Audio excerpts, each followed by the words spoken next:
Let's bring in David Nicholas, our market watcher of the morning. I got to talk to you about peak earnings. It's a favorite topic of conversation, having just seen these enormous profits reported by big tech. Do you think that earnings have now reached a peak and earnings decline from here on out? What do you think?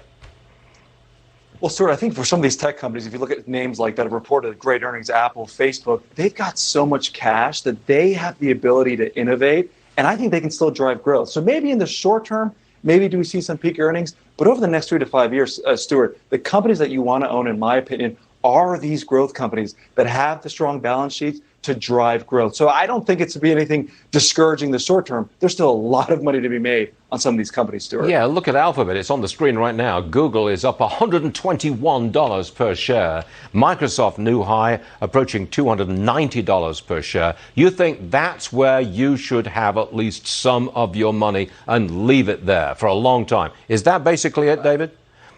I do. I mean, if I look at these tech companies, almost like real estate right now, the real estate market, we say, well, we're paying too much for a home. Well, you know what?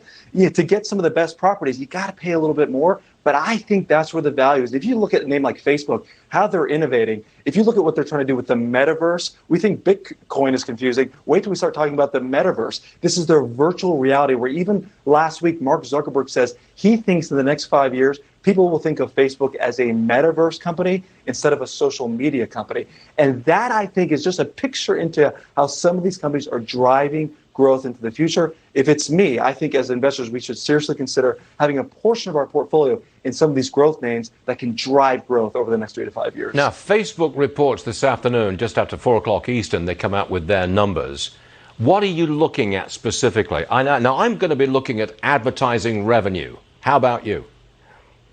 I'm looking at user growth. No question, advertising revenue is a big part of this, Stuart. So I think that's smart to be looking there. But I'm also going to be looking at, are they growing their users? I think we're going to see some slight decline in users because they've had some issues coming out of Washington, right, with antitrust, with some of their censoring of misinformation. It's not that those issues don't matter, but I don't think they matter to Wall Street right now. So that's why I want to see how those issues affected their user growth. Because at the end of the day, Facebook makes money by eyeballs on their platforms. So they've got to continue to see strong user growth. So that's really one of the areas that I'm focusing on, Stuart. There's a possibility that they'll go to 3 billion monthly users in the numbers this afternoon. That's a possibility. It's an outside possibility.